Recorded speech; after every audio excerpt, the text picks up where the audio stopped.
Good morning to all of you. I am Brijesh Sharma, Assistant Professor in Computer Science Department.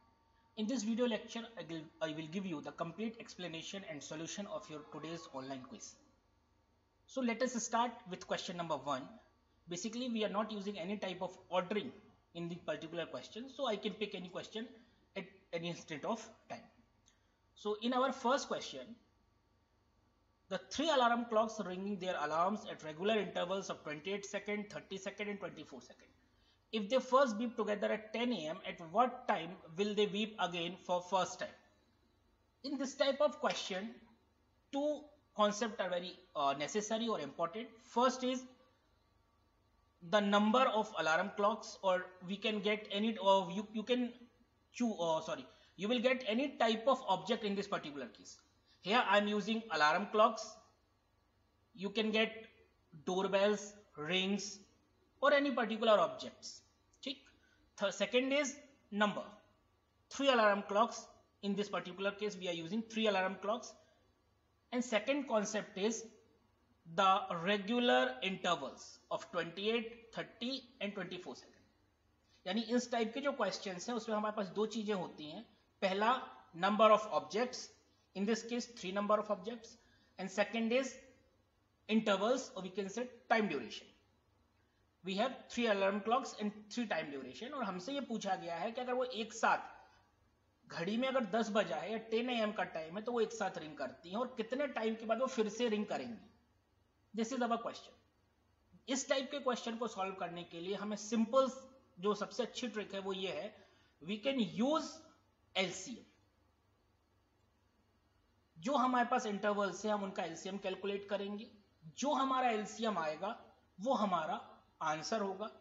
ठीक, तो इस question में we have 28, 30 and 24 seconds. So first calculate the LCM of these three numbers. I assume that you have enough information, enough knowledge about the number system or about the calculation of LCM. So I am not calculating the LCM. The answer is 840 seconds. ये आपका एक possible answer हो सकता है, but अपने अगर आप options को देखें तो आपको समझ में आएगा कि सेकंड की टर्म्स में किसी तरह की कोई बात नहीं की गई है. तो फिर यहाँ पे स्टेप नंबर 2, पहला स्टेप उनका एलसीएम निकालना और दूसरा स्टेप उसको एप्रोप्रिएट यूनिट में कन्वर्ट करना. तो हम क्या करेंगे, जो सेकंड से उसको किस में कन्वर्ट करेंगे, मिनट्स में कन्वर्ट करेंगे. तो हम सेकंड्स को डिवाइड बाई 60 करेंगे, हमें मिलेगा 14 मिनट्स. यानी 10 बजे अगर वो एक साथ बजी हैं तो उसके 14 मिनट बाद, यानी 10 बज के 10:14 पे वो फिर से एक साथ रिंग करेंगी. सो हमारा जो आंसर होगा वो क्या होगा, 10:14 AM. ठीक है, this is our first question. ठीक, इस टाइप के क्वेश्चन में क्या याद रखना है, कितने नंबर ऑफ ऑब्जेक्ट्स हैं और क्या हमारे पास टाइम इंटरवल दिया हुआ है. जो भी नंबर ऑफ ऑब्जेक्ट्स है उतने टाइम इंटरवल हमें दिए होंगे, उनका हमें क्या करना है, कैलकुलेशन करना है, एलसीएम निकालना है और जो भी एलसीएम आएगा उसको एप्रोप्रिएट यूनिट में कन्वर्ट करना है. ठीक है, ये तो हो गया आपका पहला question.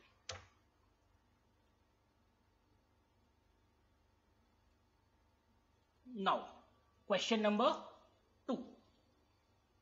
When I distribute some chocolate to my 40 students, 3 chocolates will be left. If I distribute the same number of chocolates to my students and my colleague Rakesh, 7 chocolates are left. Find the minimum number of chocolates I have.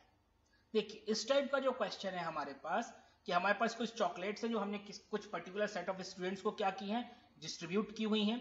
ठीक है, और उसके बाद हमने उस पर थोड़ा सा एडिशन किया और फिर हमने ये बताया कि हमारे पास अल्टीमेटली कितनी चॉकलेट्स बची. देखिए, इस टाइप का जो क्वेश्चन हमारे पास होता है वहां पे हमें सबसे पहले थोड़ा सा इस पर्टिकुलर क्वेश्चन में और इस टाइप के जो क्वेश्चंस होते हैं वहां पे हमें देखना है, यहां हम यूज करेंगे रिमाइंडर थ्योरम का, या हम सिंपल जो डिवीजन की थ्योरम्स होती है उनको हम थोड़ा सा रिमेंबर करेंगे. अगर मैं आपसे बोलूं कि अगर 15 हमारे पास है, 15 को अगर मैं डिवाइड करता हूं 6 से, तो क्या हम इसको ऐसा लिख सकते हैं, 2 multiply with 6 plus 3. Can we write this? We can. This is the simple remainder theorem कि अगर मैं 15 को डिवाइड करूंगा 6 से तो जो हमारा क्वोशिएंट है वो क्या होगा, 2 होगा, 2 टाइम्स डिवाइड होगा, और जो रिमेनिंग बचेगा वो हमारा रिमाइंडर होगा। ठीक है, इस तरीके से हम किसी भी गिवन नंबर को जनरली लिखते हैं। वो यही कॉन्सेप्ट को हम यूज करेंगे इस पर्टिकुलर क्वेश्चन में। हमने बोला है कि हमने 40 स्टूडेंट को दी तो हमारे पास 3 चॉकलेट लेफ्ट बची हुई हैं। जब मैंने उसी को, उन्हीं सेम नंबर ऑफ चॉकलेट्स को मेरे उन 40 स्टूडेंट के अलावा एक और कलीग को दी तो मेरे पास 7 चॉकलेट बची हुई हैं। तो हमें चॉकलेट्स को नंबर निकाल के देना है, कितने मिनिमम नंबर ऑफ चॉकलेट्स हमारे पास है। इस क्वेश्चन में इसको हम कैसे लिख सकते हैं, let the number be 41k + 7। Can we write this? How, कैसे लिख पा रहे हैं हम 41k + 7? बिकॉज ध्यान से देखिए यहां पे, I distribute same number of chocolates to my student and my colleague. तो स्टूडेंट्स कितने हैं 40, और एक कलीग आपका जुड़ गया तो कितने हो गए हमारे पास 41। कितने हो गए 41। तो 41 मल्टीप्लाई विथ के एनी नंबर प्लस रिमाइंडर कितना आया, कितनी चॉकलेट बची हमारे पास 7।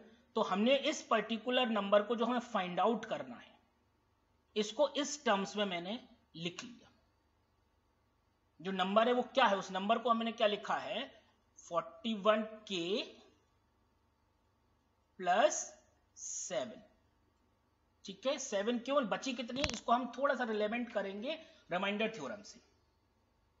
तो टोटल कितना है 41 प्लस उसमें हमने मल्टीप्लाई किया k का प्लस 7 किया, तो हमने वो नंबर एज्यूम कर लिया। और फिर हम इस नंबर को किससे डिवाइड कर देंगे 40 से हम इस नंबर को डिवाइड कर देंगे। ठीक, जब मैं 40 से डिवाइड कर रहा हूं तो मुझे रिमाइंडर कितना मिलना चाहिए, क्या लिखा है 3 चॉकलेट मेरे पास बचनी चाहिए। ठीक है, मैंने इस नंबर को 40 से डिवाइड किया, थोड़ा सा मैथमेटिकल यूज किया मैंने, 41k को 40k + k/7 लिख दिया मैंने। ठीक है, अल्टीमेटली मेरे पास बचा k + 7/40। ठीक, अब मैं k की वैल्यू को इस तरीके से सब्स्टिट्यूट करूंगा। Now substitute the value of k for which k + 7, यानी जो है क्या मिले हमें रिमाइंडर 3 मिले। यानी जो ये k है इसको हम कुछ इस तरीके से सेट करेंगे कि जब मैं k को और 7 को जोड़ूं और उसको 40 से डिवाइड करूं तो मुझे रिमाइंडर कितना मिलना चाहिए 3 रिमाइंडर मिलना चाहिए। आप हिट एंड ट्रायल करके देख लें तो हम k की वैल्यू अगर 3 पुट करते हैं तो हमें रिमाइंडर क्या मिलेगा 3 मिलेगा।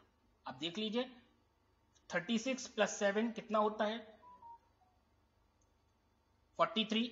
43 डिवाइडेड बाई कितना हो गया आपका 43। 43 को जब आप डिवाइड करेंगे किससे 40 से तो आपको रिमाइंडर कितना मिलेगा 3।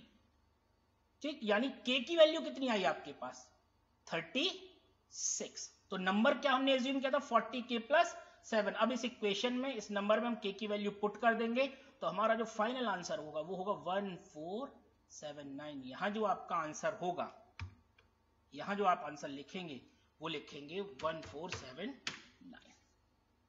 Okay, this is question number 2। इसको थोड़ा सा ध्यान से समझने की जरूरत है। हमने क्या किया है सिंपल रिमाइंडर थ्योरम का यूज किया है। जो नंबर हमसे पूछा था हमने उस नंबर को एज्यूम किया, उस एज्यूम करने के बाद हमने उसको एक एप्रोप्रिएट रैंडम थ्योरम के फॉर्म में, एक जो डिवीजन की सिंपल एल्गो है उसके फॉर्म में हमने उसको अरेंज किया, डिवाइड किया और एक नंबर निकाला की, और उस नंबर को जैसे ही मैंने सब्स्टिट्यूट किया मुझे मेरा नंबर मिल गया। आप इस नंबर को चेक कर सकते हैं। This is your question number 2। Okay, now question number 3। A forester wants to plant 48 apple trees, 68 banana trees and 98 mango trees in equal rows in terms of number of trees. Also, he wants to make distinct row of trees, only one type of tree in one row. The number of rows minimum that are required are. In this type of question, we have 48 apple trees, 68 banana trees and 98 mango trees. तो जो forester है वो क्या चाह रहा है, इनको कितनी नंबर ऑफ रोज लगेंगी और हर रो में एक टाइप का ही आपका क्या होगा ट्री होगा। इस टाइप के क्वेश्चन को सॉल्व करने का सबसे सिंपल तरीका है, जो भी हमारे पास नंबर्स दिए हुए हैं, जो भी नंबर्स हैं, here we are using trees, यहाँ हो सकता है कुछ किसी और तरीके का ऑब्जेक्ट हम यूज कर रहे हैं, उनका हम निकालेंगे HCF। सिंपल, हम क्या निकालेंगे उनका HCF, और HCF निकालने के बाद जो भी उनका HCF आएगा, जो भी आएगा, उस HCF से उन नंबर्स को डिवाइड करके ऐड कर देंगे। Simple. Step number 1, find out the HCF of given numbers, given trees, 48 Apple trees, 68 banana trees and 98 mango trees. ठीक, उसके बाद जो हमारा HCF आया था, उस HCF को यूज करके हम इन नंबर ऑफ ट्रीज को क्या कर देंगे, डिवाइड करके ऐड कर देंगे। तो हमारे पास जो नंबर आएगा वो नंबर होगा जितने नंबर ऑफ रोज की रिक्वायरमेंट है। ठीक है, पहली चीज जो गिवन है, क्या गिवन है उसको हम फाइंड आउट करेंगे। उसको फाइंड आउट करने के बाद जो भी गिवन नंबर है उनका हम क्या निकालेंगे, HCF निकालेंगे। HCF निकालने के बाद उस HCF मतलब ग्रेटेस्ट कॉमन फैक्टर, उस कॉमन फैक्टर से उन नंबर्स को डिवाइड करके अगर हम ऐड कर देंगे तो हमें मिल जाएगी क्या, नंबर ऑफ रिक्वायर्ड रोज। ठीक, ये होगी, तो हमारा आंसर क्या होगा, 107। नाउ आगे चलते हैं, most important question, what least number must be added to 1048 so that sum is completely divisible by 22? sum is completely divisible by 22। इसके दो ऑप्शन हैं। पहला ऑप्शन, अगर आपको ऑप्शंस गिवन हैं, अगर आपको ऑप्शंस गिवन हैं, नंबर 1, उन ऑप्शंस को इस नंबर में जोड़ दीजिए, जो भी नंबर रिजल्टेंट आए उसको 22 से डिवाइड करके देख लीजिए, आपको पता चल जाएगा कितना नंबर ऐड हमें करना है। लेकिन अगर आंसर राइटिंग को आता है, यानी हमें ये नहीं पता, हमें खुद से लिखना है आंसर को, तो हमें इसको प्रॉपर सॉल्व करना पड़ेगा। सॉल्व करने का सबसे सिंपल तरीका है, जो भी आपके पास नंबर है उस नंबर को जो भी आप जिससे आप डिविजिबल करना चाहते हैं उससे आप डिवाइड कर दीजिए। 22 हमारे पास नंबर है, हमें इस नंबर में कितना जोड़ दें कि वो 22 से क्या हो जाए, कंप्लीटली डिविजिबल हो जाए। इसको करने के लिए हमें क्या करना पड़ेगा, सो इन दिस केस हम क्या करेंगे, जो हमारे पास नंबर है जिसको हमें क्या करना है, डिवाइड करना है, जिसमें हमें क्या करना है, ऐड करना है कि कितना हम इस नंबर में ऐड कर दें कि वो 22 से एग्जैक्टली डिवाइड हो जाए। हम क्या करेंगे, इस नंबर को 22 से डिवाइड करेंगे। हमने डिवाइड किया, एक बार 4 टाइम्स गया, उसके बाद 7 टाइम्स गया, और हमें एक रिजल्टेंट रिमाइंडर मिला। ठीक, जो रिमाइंडर हमें मिला है, ध्यान से सुनिए, उस रिमाइंडर को इस नंबर से माइनस कर देना है, इस रिमाइंडर को इस नंबर से माइनस कर देना है। तो जो रिक्वायर्ड आएगा वो नंबर होगा जिसको हम अगर इसमें जोड़ दें तो वो 22 से एग्जैक्टली डिवाइडेबल हो जाएगा। ध्यान रखिए, यहाँ पे बहुत सारी वैरायटी ऑफ क्वेश्चंस बनते हैं। यहाँ हमसे पूछा व्हाट लीस्ट नंबर, ग्रेटेस्ट या हाईएस्ट नंबर नहीं पूछा, या मैक्सिमम नंबर नहीं पूछा, यहाँ पूछा लीस्ट नंबर। अगर लीस्ट नंबर की बात की जाएगी तो उसको हम डिवाइड करेंगे और रिमाइंडर को इस गिवन जिससे हम डिवाइड कर रहे हैं डिविडेंड से क्या करेंगे, माइनस करेंगे। ध्यान रखिए, रिमाइंडर को डिविडेंड से हम क्या करेंगे, माइनस करेंगे, और जो माइनस करने के बाद आंसर आएगा वो होगा वो स्मॉलेस्ट नंबर, वो लीस्ट नंबर जिसको आप इसमें ऐड करेंगे तो हमें 22 क्या हो जाएगा, कंप्लीटली 22 से नंबर डिवाइड हो जाएगा। ध्यान रखिए इस चीज का। नाउ अगला क्वेश्चन,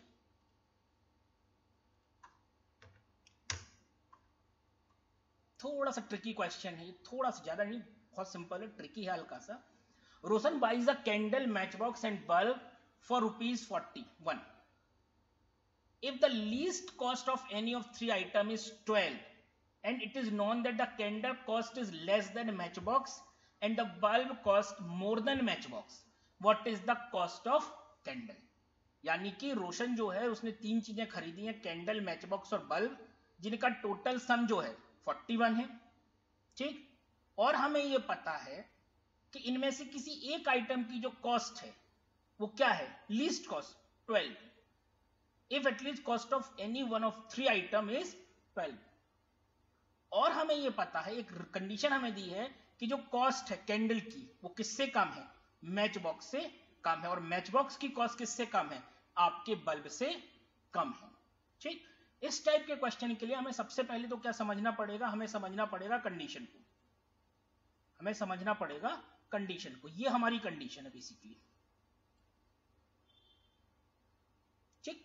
ये कंडीशन हमारी गिवन है कि कैंडल की प्राइस मैच बॉक्स से कम है और मैच बॉक्स की प्राइस बल्ब से कम है, और सबसे इन तीन में से सबसे कम प्राइस किसकी है, जिसकी भी है उसकी प्राइस कितनी है, 12 है। तो हम ये मान लेते हैं कि 12 हमने सबको दे दिया, ठीक। We can allocate minimum 12 to each, ठीक। अगर हमने सबको 12 दे दिया, समझना, ध्यान से सुनना मेरी बात को, कैंडल को भी मैंने 12 दे दिया, कैंडल भी हमारी 12 रुपए की आई है, मैच बॉक्स भी हमारी 12 रुपए की आई है, और मान के चलते बल्ब भी हमारा 12 रुपए का आया है, तो टोटल कितने हो गए, 36। कितने हो गए, 36, ठीक। टोटल कितने हो गए हमारे पास, 36 रुपीज खर्च हो गए, बचे कितने हैं, 5 रुपए। कितने बचे, 5 रुपए। अब जो 5 रुपए बचे हैं उसको हम क्या कर रहे हैं, डिस्ट्रीब्यूट कर रहे हैं। इसके हमारे पास बनेंगे 2 केस, ठीक है। या क्या कैसे डिस्ट्रीब्यूट होगा, 0, 1 और 4, यानी कि एक किसी आइटम को 0, एक को 1, एक को हमने 4, या फिर एक को 0, एक को 2, एक को 3। इन 2 कंडीशन के अलावा 5 को डिवाइड करने की कंडीशन बनाई हमने। क्यों हम ऐसा कर पा रहे हैं, with the help of these particular condition. ऐसा नहीं होगा कि सर इसको हम 0, 1, 0, 4 कर दें, 2, 3, 4 कर दें, नहीं। ये कंडीशन भी तो आपको देखनी है ना कि आइटम क्या होंगे, सबसे ज्यादा किसका होगा, बल्ब का, फिर किसका होगा, मैच बॉक्स का, और सबसे कम किसका होगा, कैंडल का। तो ये 2 कंडीशन हमारे पास बनेंगे, ये 2 केस हमारे पास बनेंगे। इन 2 केस को अगर हम देखेंगे तो हम क्या कर सकते हैं, इस तरीके से एनालाइज कर सकते हैं। ये देखिए, ये है हमारे 2 केस, ठीक। 12 हमने सबको अलॉकेट कर दिया था। तो अगर इस केस की हम बात करेंगे तो हमने सबको क्या किया, 12 प्लस 0, 12 प्लस 1, 13, एंड अगला क्या है, 12 प्लस 4, दैट इज 16। एक केस तो ये बना, और दूसरा केस क्या बनेगा, जो हमारा ये वाला केस है, 12 plus 0, again 12, 12 plus 2, 14, and 12 plus 3, 15। और दोनों ही केसेस में जो आपकी कैंडल की कॉस्ट है वो कितनी है, 12। इस केस में भी 12 है, और इस केस में भी कैंडल की कॉस्ट आपकी क्या है, 12 है। तो हमारा जो आंसर होगा वो क्या होगा, 12, ठीक है। ध्यान रखिए, इसमें जो पूरा केस है वो पूरा केस केवल इस एक कंडीशन के ऊपर है, ठीक है। ये हमारा अगला क्वेश्चन है, ध्यान से समझिए। एक बार फिर से रिपीट करता हूं मैं इस क्वेश्चन को। हमने क्या किया है, कैंडल, मैच बॉक्स और बल्ब, इनको हमने इंक्रीजिंग, चूंकि हमारे पास कंडीशन गिवन है कि कैंडल की कॉस्ट मैच बॉक्स से कम है, मैच बॉक्स की कॉस्ट बल्ब से कम है, तो हमने जो कंडीशन है उसको लिख लिया। और हमसे बोला गया है कि किसी एक आइटम की कॉस्ट क्या है, 12 है, मिनिमम कॉस्ट, लीस्ट कॉस्ट। तो हमने 12 तो सबको दे दिया। उसके बाद सबको देने के बाद जब जोड़ा तो कितना निकला, 36, और उसने खर्च कितने किए हैं, 41। यानी जो 5 रुपए का डिफरेंस आ रहा है वो 5 रुपए मुझे इन 3 में क्या करना है, जोड़ना है। 12, 12, 12 सबके हैं। फिर हमने इस 5 को क्या किया, डिस्ट्रीब्यूट किया अकॉर्डिंग दिस कंडीशन। एक केस ये बना, एक केस ये बना, और उन दोनों केसेस को हमने जब पुट किया वैल्यूज के फॉर्म में, जब उनको जोड़ा हमने, तो हमें क्या मिला, 12, 13, 16, 12, 14, 15। यानी जो कैंडल सबसे लीस्ट कॉस्ट वाली है उसकी कितनी कंडीशन है, 12, ठीक है। That is your another question.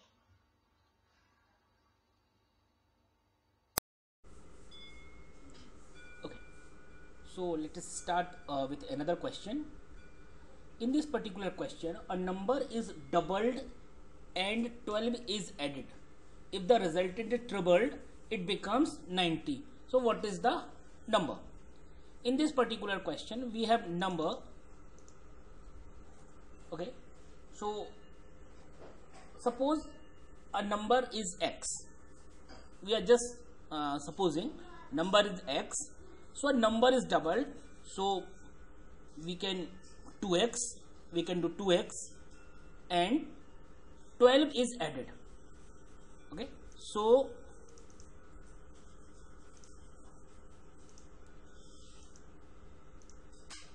now suppose x is a given number. So according to your condition, first is doubled, so we are doubled the x, and again 12 is added. So we are we can add 12 with this particular number. If the resultant is troubled, means result जो है वो क्या हो गया, 3 गुना हो गया. Okay, तो जब रिजल्ट 3 गुना हो गया तो किसके बराबर हो गया, becomes 90. So this is our proper equation. It is very simple. ठीक है, हमारे पास क्या है, एक नंबर है, उसको हमने बोला x. फर्स्ट कंडीशन है, नंबर को हमने डबल किया, दैट इज 2x. सेकेंड है, हमने नंबर के साथ 12 को ऐड किया, वो हमने कर दिया. और इतना करने के बाद जब मैं इस नंबर का ट्रिपल करता हूं तो वो किसके इक्वल हो जाता है, 90 के इक्वल हो जाता है. So ultimately this is our final equation. You can solve this equation, you will get your answer. Answer is 9. Okay, it is very simple. 3 divided by 90, sorry, 90 divided by 3, so you will get 30, and your simple mathematical calculation, you will get answer that is 9. So your answer is 9. Okay, so this is the end the question.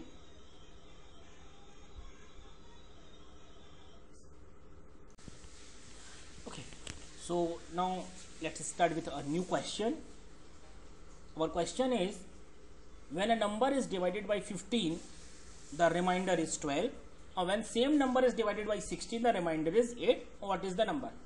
And this is a unique, this is a very different type of pattern. Basically this question is from TCS examination. So now let us start to solve this particular question. Now when a number is divided by 15, the remainder is 12. So here we are using remainder theorem number 1. ठीक है, यहाँ पे हम किसको use करेंगे, remainder theorem को use करेंगे.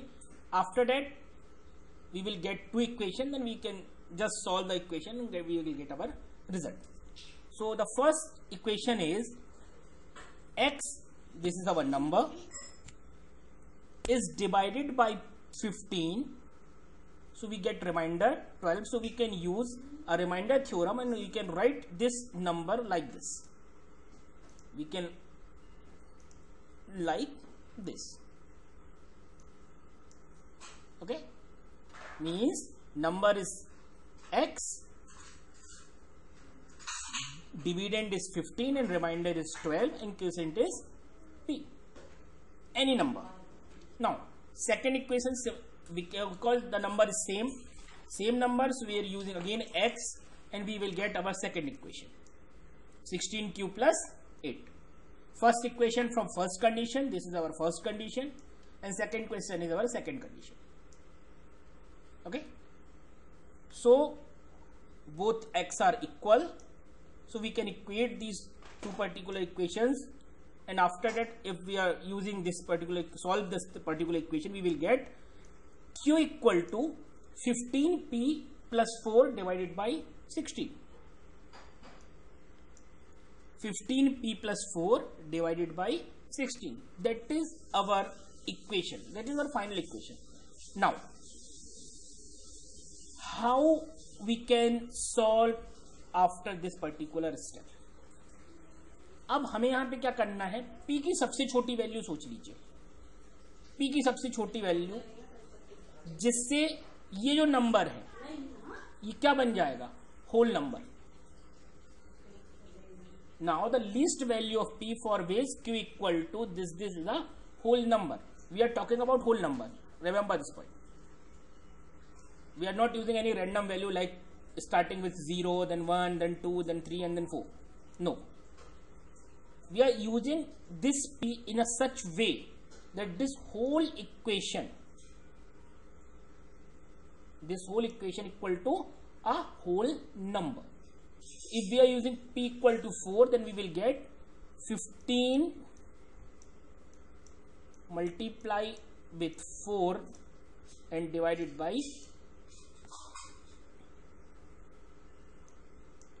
with 4 plus 4 and divided by 16.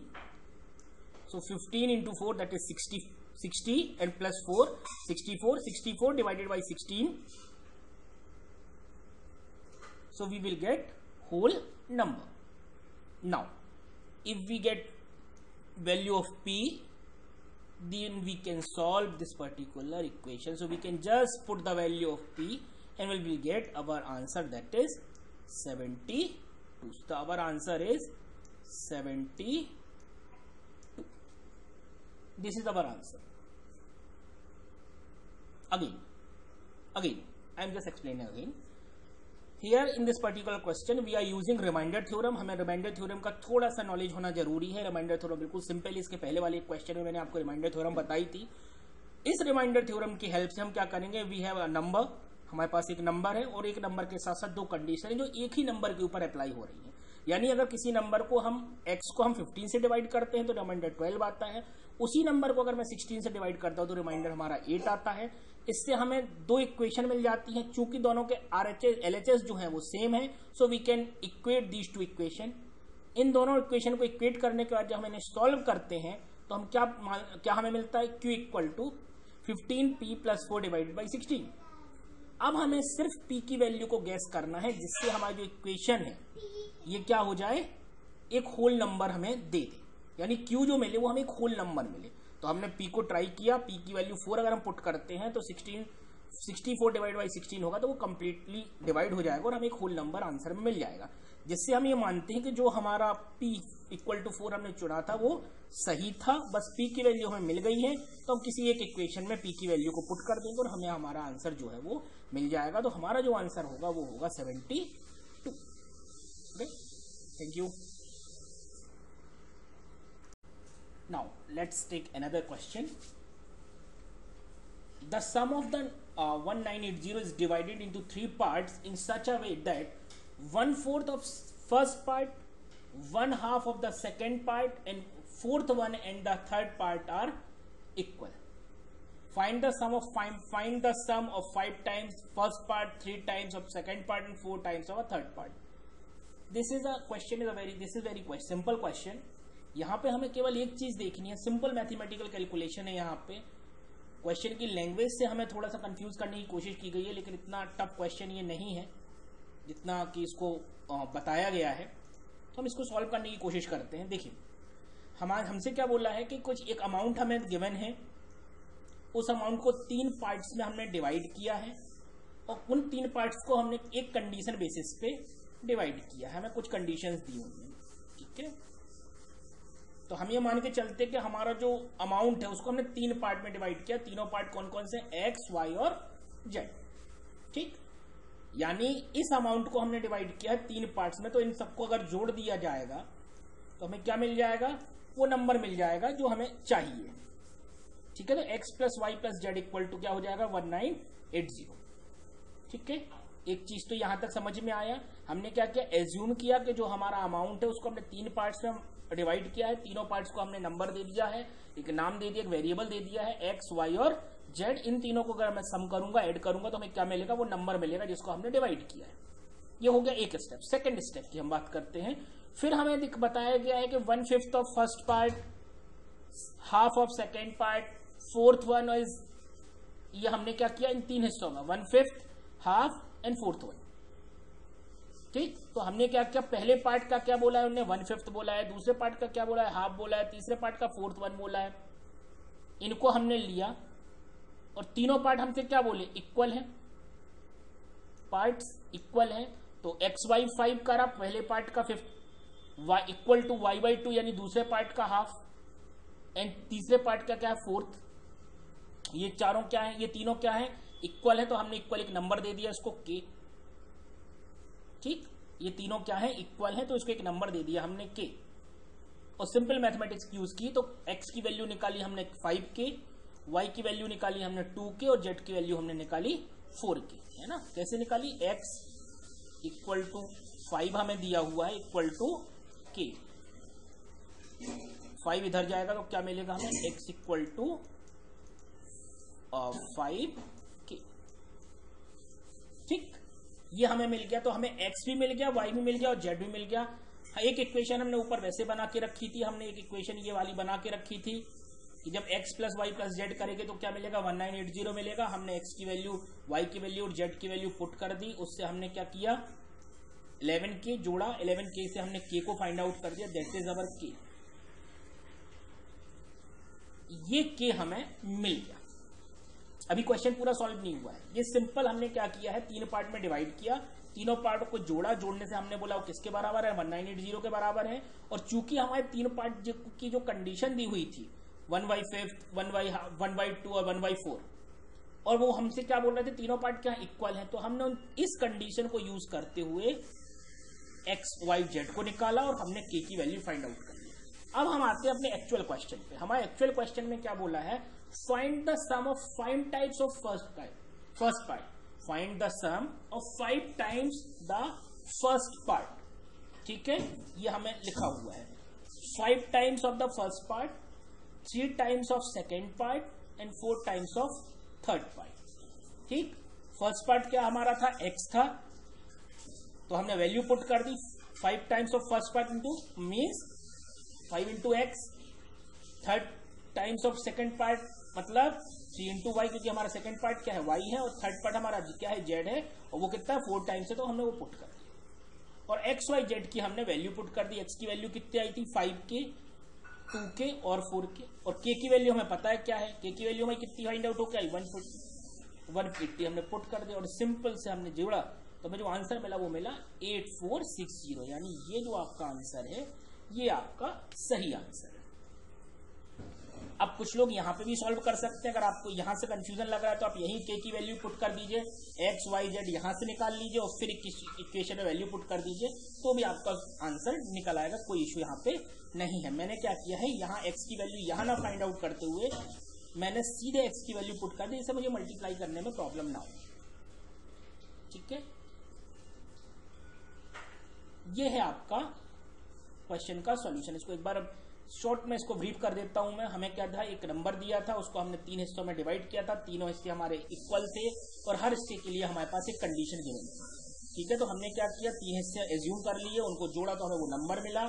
ठीक, और जो हमें इक्वलाइजेशन की कंडीशन दी हुई थी जिसके थ्रू हम क्या कर रहे थे, तीनों पार्ट को इक्वल कर रहे थे, उसको हमने एक वेरिएबल से रिप्लेस कर दिया, एक वेरिएबल के मान लिया, आप कोई भी वेरिएबल मान सकते हैं। उससे हमने एक्स वाई जेड को फाइंड आउट किया।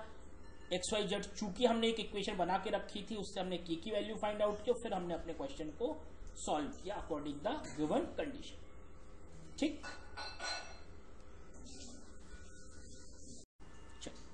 so now let's take another question.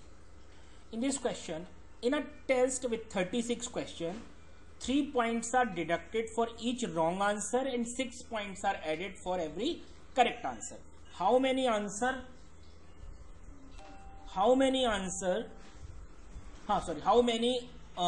were answered correctly if score was 0?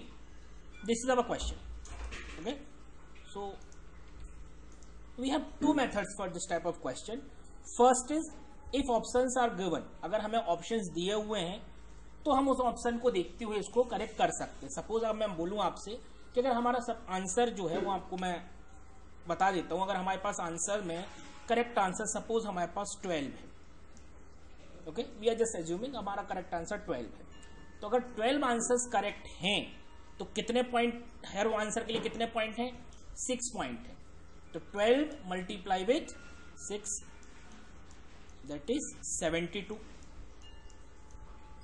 यानी अगर उसके 12 क्वेश्चन सही हैं तो उसके मार्क्स कितने आएंगे, 72 आएंगे 36 में से।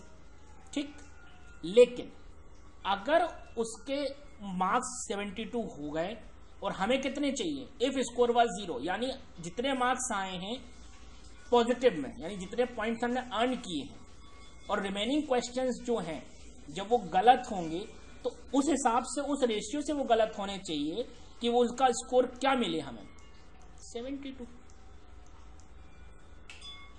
और दोनों एक दूसरे से क्या कर देंगे, नलीफाई कर देंगे, तो हमारा स्कोर कितना आ जाएगा, 0 आ जाएगा। यही हमारा क्वेश्चन है। तो अगर करेक्ट आंसर 72 है और रिमेनिंग क्वेश्चंस हमारे कितने हैं, 12 क्वेश्चंस हैं, 12 क्वेश्चन पे हमने 12 क्वेश्चंस को सॉल्व किया, तो हमें 6 पॉइंट के हिसाब से 72 पॉइंट्स हमने अर्न कर लिए। तो रिमेनिंग 24 क्वेश्चन क्या होंगे, गलत होंगे, क्योंकि हर क्वेश्चन पे कितने मार्क्स माइनस हो रहे हैं, 3 पॉइंट मार्क्स माइनस हो रहे हैं। तो जो रिमेनिंग क्वेश्चन होंगे वो क्या होंगे आपके, 24 इंटू 3 दैट इज 72। और चूंकि ये डिडक्ट हो रहे हैं इसलिए +72 से -72 जब आप करेंगे तो आंसर आपको क्या मिलेगा, 0। यानी जो ऑप्शन हमें दिया है उस ऑप्शन से हम गेस कर पाएंगे कि हमारे कितने नंबर ऑफ आंसर सही हैं और कितने नंबर ऑफ आंसर गलत हैं। नाउ अगर हमें क्वेश्चन में ये आता है कि नहीं सर हमें लिखना है, हमें आंसर लिखना है, या किसी एग्जाम में आंसर लिखने को आता है, ये भी बेसिकली आपके कैंपस का ही क्वेश्चन है, किसी एक एग्जाम का आपका क्वेश्चन है ये, ठीक। तो इसको करने का तरीका क्या है? देखिए टोटल क्वेश्चन कितने हैं? 36। तो हमने एज्यूम कर लिया कि जो करेक्ट आंसर होंगे वो क्या होंगे? y, और जो गलत आंसर होंगे वो क्या होंगे? x। Number of correct answer equal to y और number of wrong answer equal to x। ये तो हो गया। अब हमें जो कंडीशन दी हुई है उस कंडीशन के हिसाब से हमें इक्वेशन बनानी है कि अगर आपके जितने नंबर ऑफ क्वेश्चंस करेक्ट हैं, जितने नंबर ऑफ क्वेश्चन आपके गलत है, उसके लिए आपको कितने माइनस होंगे? 3 पॉइंट माइनस होंगे। तो -3 multiply with wrong answers, plus जितने आंसर आपके सही होंगे उनमें कितने पॉइंट मिलेंगे आपको? 6 पॉइंट मिलेंगे। तो 6 मल्टीप्लाई विथ 12, और ये दोनों को जब आप जोड़ेंगे तो आपको क्या मिलेगा? 0 मिलेगा। तो एक इक्वेशन तो हमने ये फॉर्म कर ली, और दूसरी इक्वेशन हमें दी हुई है क्या? x प्लस वाई, दोनों को आप जोड़ेंगे तो कितना होना चाहिए? 36 होना चाहिए, ठीक है। दोनों को जोड़ेंगे तो कितना होना चाहिए? 36 होना चाहिए। अब इन दो इक्वेशंस को आप सॉल्व कर लीजिए। आप इनको सॉल्व करेंगे तो हमें x की वैल्यू क्या मिलेगी? 24 मिलेगी, और y की वैल्यू हमें क्या मिलेगी?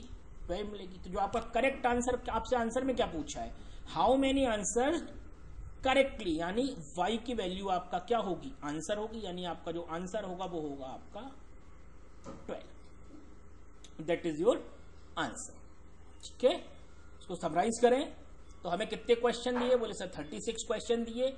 उनकी एक कंडीशन दी हुई है कि अगर आंसर आपका गलत है तो 3 पॉइंट आपके माइनस होंगे, और आंसर सही है तो 6 पॉइंट आपको मिलेंगे। इस कंडीशन के आधार पे हमने क्या किया? एक इक्वेशन को फॉर्म किया। हमने एज्यूम किया कि नंबर ऑफ क्वेश्चंस गलत कितने हैं और नंबर ऑफ आंसर सही कितने हैं, करेक्ट आंसर कितने हैं और गलत आंसर कितने हैं, इनको हमने ले लिया। और उनके आधार पे हमने जो कंडीशन दी हुई थी कि अगर गलत है तो -3 होगा और सही है तो +6 होगा, इसके आधार पे हमने एक इक्वेशन फॉर्म कर ली। और दूसरी इक्वेशन भी हमें पता थी कि अगर नंबर ऑफ सही और गलत दोनों को आप जोड़ेंगे तो क्या आना चाहिए? 36 आना चाहिए। ये दो इक्वेशन आप सॉल्व कर लीजिए, सिंपल लीनियर इक्वेशन है। इनको जब आप सॉल्व करेंगे तो आपको जो आंसर मिलेगा वो मिलेगा x = 24 और y = 12। तो अब आपसे अगर पूछा, अगर इसी में थोड़ा सा ट्रिक किया जाए, अगर आपसे पूछा जाए कि कितने आंसर गलत थे तो आप क्या करोगे? सिंपली हमारा आंसर क्या हो जाएगा? 24। ये ध्यान रखिए, ठीक है। Okay, now let's take another question. Find the number of consecutive zeros at the end of the following numbers: 100 factorial plus 200 factorial and 100 factorial multiplied with 200 factorial. This is a consecutive zero वाला जो question है वो ये है। This is the separate topic in number system. एक अलग topic है आपके नंबर सिस्टम का जिसमें हम consecutive zeros के जो क्वेश्चंस होते हैं वो जनरली हम डील करते हैं, ठीक है। अब यह क्या ये पॉसिबल है कि 100 का फैक्टोरियल आप निकालें प्लस उसको 200 के फैक्टोरियल से जोड़ें, फिर 100 का फैक्टोरियल निकालें उसको मल्टीप्लाई करें 200 से? It is not possible. और विद इन अ सेकेंड और विद इन अ मिनट और within a 2 minute it is very difficult to solve this type of question. तो यहाँ हमें थोड़ा सा कॉन्सेप्ट यूज करना पड़ता है। इस कॉन्सेप्ट को हम जनरली बोलते हैं कॉन्सेक्यूटिव जीरो का कॉन्सेप्ट, जो हमें कुछ फैक्ट्स हैं जो हमें याद रखने पड़ते हैं और कुछ फैक्ट्स हैं जो हमें बिल्कुल मेमोराइज करके रखना पड़ते हैं। नंबर 1, जैसे जो नंबर ऑफ जीरोज हैं वो बेसिकली डिपेंड करते हैं कि कितने number of 5 in the value of the factorial. The number of zeros would be depend on number of 5s in the value of the factorial. जो भी वैल्यू है factorial की उसमें कितने नंबर ऑफ 5 आ रहे हैं उस पर डिपेंड करते हैं आपके जीरोज की वैल्यू, ठीक। तो एक फैक्ट है वो हमेशा याद रखिए कि जब 100 की हम बात करेंगे 100 would and in 20 + 4 that is 24 zeros, ठीक है। 100 की अगर हम बात करें, फैक्टोरियल 100 की अगर मैं बात करता हूं तो एंड में कितने होंगे, 24 जीरो होंगे, ये याद कर लीजिए, ठीक है। सिमिलर केस 200 के साथ है, ये भी हमें थोड़ा सा मेमोराइज करके रखना पड़ेगा कि कितने आएंगे हमारे पास, 49 जीरो हमारे पास यहाँ पे आएंगे, ठीक है। ये थोड़ा सा याद करके रखना पड़ेगा, इसका डिटेल कॉन्सेप्ट है लेकिन वो हम इस वीडियो में एक्सप्लेन नहीं कर पाएंगे, इसलिए अभी के लिए इसको थोड़ा सा मेमोराइज कर लीजिए। अब जब हम इनको जोड़ेंगे, ठीक है, when we add two numbers, one with 24 zeros and other with 49 zero at the end, यानी एक नंबर जिसके लास्ट में 24 जीरोज हैं, एक नंबर जिसके लास्ट में 49 जीरोज हैं, और जब इनको आप जोड़ेंगे तो जो रिजल्टेंट आएगा उसमें कितने जीरो होंगे, याद रखिए 24 जीरो होंगे। आप चाहें तो करके देख लीजिए, आप चाहें तो करके देख लीजिए, एक नंबर लीजिए उसके लास्ट में 24 जीरोज लगाइए, दूसरा नंबर लीजिए उसके लास्ट में 49 जीरो लगाइए, तो फिर आपको क्लैरिफाई हो जाएगा। यहां तक तो कोई प्रॉब्लम नहीं है, प्रॉब्लम है यहां पे दूसरे वाले क्वेश्चन में, जब हम पूछते हैं मल्टीप्लाई वाला आंसर। यहां तक तो क्लियर है, 24 और 49 हमारे पास आ जाएंगे। और जब अब गलती कहां होती है, स्टूडेंट्स क्या करते हैं, 24 मल्टीप्लाई विद 49, इनको जोड़ के नंबर ऑफ जीरो निकालने की कोशिश करते हैं। ऐसा नहीं करना है, ऐसा नहीं करना है। ये ऐसा क्वेश्चन है, ये ऐसा क्वेश्चन है कि एक नंबर है जिसके लास्ट में 24 जीरो है, एक दूसरा नंबर है जिसके लास्ट में कितने जीरो हैं, 49 जीरो हैं, यानी दोनों के जो जीरोज हैं वो आपस में क्या हो जाएंगे, ऐड हो जाएंगे। और जब आप ऐड करेंगे तो हमें आंसर क्या मिलेगा, 73 जीरोज, यानी 24 एंड 73 जीरोज। ये ध्यान रखिए, ठीक है। यहां जो माइनर मिस्टेक होती है वो होती है 24 मल्टीप्लाई विथ 49 करके स्टूडेंट्स जो है वो निकालने की कोशिश करते हैं नंबर ऑफ जीरो की। यहां तो एडिशन में इतनी दिक्कत नहीं होती, दिक्कत होती है यहाँ पे, कहां पे, मल्टीप्लाई करने में। इसलिए याद रखिए, हम ऐसे दो नंबर्स को मल्टीप्लाई कर रहे हैं जिनके लास्ट में क्या है, जीरोज हैं। These are not a numbers, 24 और 49 कोई नंबर नहीं है, ये नंबर ऑफ जीरोज हैं। 100 के फैक्टोरियल में कितने और 400 के फैक्टोरियल में कितने, ठीक है। ये तो हमें भी पता है, अगर 10 और 10 करें तो नंबर ऑफ जीरो यहाँ एक है, यहाँ एक है, तो टोटल जो हमारे पास आंसर आता है उसमें कितने नंबर होते हैं, ये दो नंबर जो जीरोज है ये आपस में क्या हो जाते हैं, ऐड हो जाते हैं, तो आंसर में क्या मिलता है। तो इस टाइप का कॉन्सेप्ट यहाँ पे यूज करना है। यहाँ ये यूज नहीं करना है कि 24 multiply with 49 and the result is your answer ना, ये आप गलत कर देंगे, ठीक है, ध्यान रखिए इसको। Now let's take another example, another question. The question is, my year of birth is 1938. What would the year have been instead of 1938 if base 12 are used for counting instead of decimal system? Simple सा है question कि अगर कहीं एक particular year में particular place पे मेरा जो डेट ऑफ बर्थ है वो 1938 है, ठीक है। अब मैं किसी ऐसे प्लेनेट पे मूव करता हूं जहां पे काउंटिंग के लिए डेसिमल नंबर सिस्टम को यूज नहीं किया जाता, किसको यूज किया जाता है, बेस 12 को, ठीक है, बेस 12 को यूज किया जाता है for counting instead of base 10। तो उस केस में मेरी डेट ऑफ बर्थ या मेरा बर्थ ईयर क्या होगा, ये हमारा सिंपल सा क्वेश्चन है।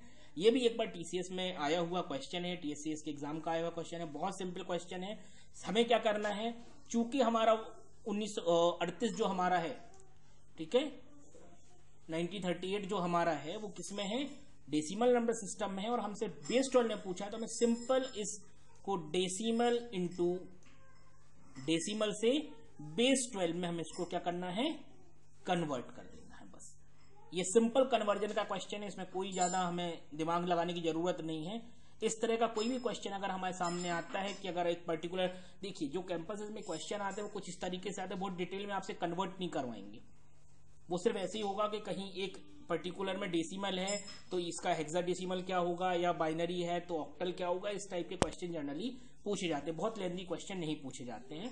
तो अब आपको कन्वर्जन तो पता ही है कैसे करता है, जैसे बाइनरी से डेसिमल बनाते हैं, या डेसिमल सॉरी जैसे डेसिमल से बाइनरी बनाते हैं वैसे 12 को बनाना है। तो हमें सिंपल क्या करना पड़ेगा, we are just simply divided given number by 12, that is 1938। इसको हम डिवाइड करेंगे, तो एक बार हम जब इसको डिवाइड करेंगे तो हमें क्या मिलेगा, 161 मिलेगा हमें डिवाइड करने पे। रिमाइंडर हमारे पास 6 मिलेगा। दूसरी बार करेंगे तो हमें 13 मिलेगा, रिमाइंडर हमें 5 मिलेगा। ठीक है, फिर करेंगे एक बार और तो हमें 1 मिलेगा और फिर 1 मिलेगा। और हम इसको अगर फॉलो करें जैसे हम हमेशा करते हैं तो हमें जो आंसर मिलेगा वो क्या मिलेगा, 1156। That is our result. ये हमारा आंसर आएगा। ठीक है, चलिए ये तो बहुत सिंपल है, कभी भी ऐसा आए तो सिंपल कन्वर्जन हमें याद रखना है। जैसे सिंपल कन्वर्जन होता है वैसे ही करना है।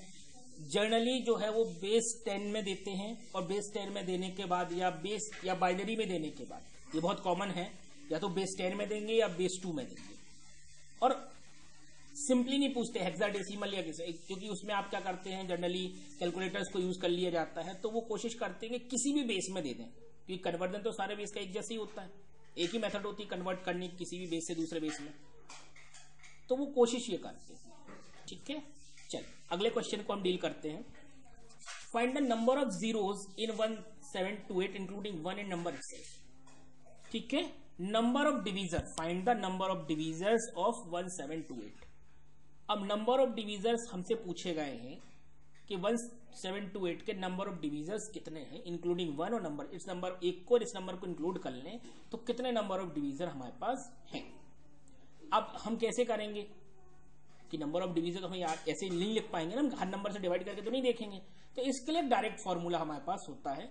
ये हमारे पास एक डायरेक्ट फॉर्मूला हमें दिया हुआ है, नंबर इक्वल टू पी की पावर ए इंटू क्यू की पावर बी इंटू आर की पावर सी, जिसमें पी क्यू आर क्या है, प्राइम नंबर्स है। ठीक है, अगर हम किसी नंबर को प्राइम फैक्टर्स में डिवाइड कर पाए, simply we need to prime factorize the number. हम अगर किसी नंबर को प्राइम फैक्टर्स में डिवाइड कर पाए, अगर कर पाते हैं तो इस फॉर्मूले की हेल्प से नंबर ऑफ डिवीजर्स जो निकलेंगे वो कुछ इस तरीके से निकलेंगे, a+1 multiply with b+1 multiply with c+1। ठीक है, अगर हम इस एग्जाम्पल को देखें तो 1728 को अगर मैं प्राइम फैक्टराइज करूं तो 2 to the power 6 dot 3 to power 3, आप इसको करके देख लीजिए, यही इसका प्राइम फैक्टराइजेशन होता है। 2 to the power 6 in multiply with 3 to the power 3। 2 और 3 क्या है, प्राइम फैक्टर है। ठीक है, ये हमारे पास क्या है, प्राइम फैक्टर। अगर प्राइम फैक्टर में हम किसी नंबर को डिवाइड कर पाते हैं तो हम उस केस में इस फॉर्मूले को यूज कर लेते हैं। यहाँ पे हमारे पास चूंकि ए और बी है, सी है नहीं, तो क्या होगा, 6 + 1 और 3 + 1 इन दोनों को हम मल्टीप्लाई करेंगे तो हमें आंसर में क्या मिलेगा, 6 + 1 that is 7, 3 + 1 that is 4, 4 multiply with 7 that is 28। तो हमारा जो आंसर होगा वो होगा क्या, 28। क्लियर। ये दो क्वेश्चन हम यहाँ डील कर रहे हैं। पहला जिसमें हमसे पूछा गया था कि मेरी डेट ऑफ बर्थ एक जगह क्या है, अगर एक डेसिमल नंबर सिस्टम में इतनी है तो बेस 12 नंबर सिस्टम में क्या होगी, सिंपल पूछा था बर्थ ईयर को, वो हमने सिंपली कन्वर्ट कर लिया। दूसरे क्वेश्चन में हमसे पूछा गया था कि नंबर ऑफ डिवीजर किसी नंबर के कैसे निकालेंगे, कैसे होंगे, तो हम या तो नंबर ऑफ डिवीजर निकालना चालू करें, डिवाइड करके देखना चालू करें किस किस नंबर से कंप्लीटली डिवाइड होता है, या फिर हम इसको प्राइम फैक्टराइज कर लें, इस नंबर को हम क्या करें, प्राइम फैक्टराइज कर लें। अब ये थोड़ी सी मेहनत आपकी मांगता है कि कैसे हम किसी गिवन नंबर को प्राइम फैक्टर करें। ठीक, जैसे ही हम उसको प्राइम फैक्टर करेंगे ये फॉर्मूला हम उसके ऊपर अप्लाई कर देंगे। अगर हम इस फॉर्मूले के रूप में, इस फॉर्मूले के फॉर्म में हम इस नंबर को रिप्रेजेंट कर पाए तब ये फॉर्मूला काम आएगा। ठीक है, हर नंबर की बात नहीं कर रहा हूं मैं, अगर किसी नंबर को हम इस तरीके से इस फॉर्मेट में रिप्रेजेंट कर पाते हैं तो हम जनरली उसको ऐसे फाइंड आउट करते हैं। जो आपके एग्जाम होते, चाहे वो कॉम्पिटिटिव एग्जाम हो चाहे कैंपस के एग्जाम हो, उसमें भी ऐसे ही कुछ नंबर्स होते हैं जो किसी पर्टिकुलर पैटर्न के आधार पर सेट होते हैं। मतलब ऐसा नहीं होगा कोई रैंडम नंबर होगा जिसको आपको फैक्टर करने पड़ेंगे, नहीं, वो ऐसा कोई नंबर होगा जिसको आप इस तरीके से रिप्रेजेंट कर पाए प्रैक्टिकली। ठीक है,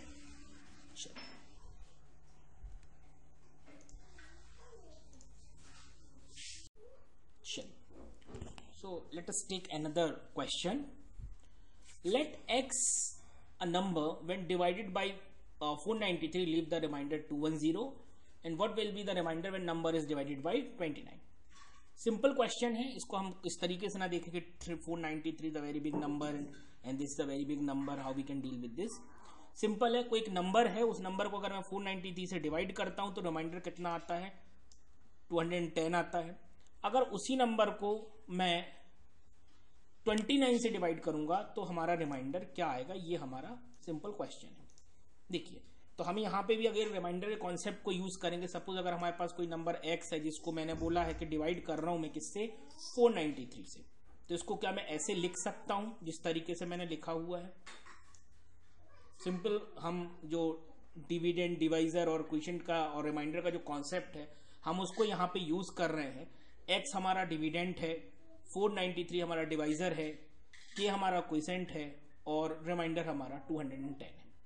तो अगर किसी क्वेश्चन को इस तरह से लिखा जाता है कि कोई नंबर है जिसको हमने इससे डिवाइड किया है और हमें इतना रिमाइंडर मिल रहा है, उसको हम एक इस तरीके से इक्वेशन के फॉर्मेट में हम इसको लिख लेते हैं. ठीक, नंबर 1. अब हम देखते हैं हमसे क्या पूछा, what will the remainder when the number is divided by x. और नंबर कितना है हमारा, x है. नंबर क्या है हमारा, x है. x को हमने इस फॉर्मेट में लिख लिया है. एक्चुअली ये हमने x को इस फॉर्मेट में लिख लिया है कि अगर नंबर x है तो ये जो फॉर्मेट है 493k plus 210, basically this is the number.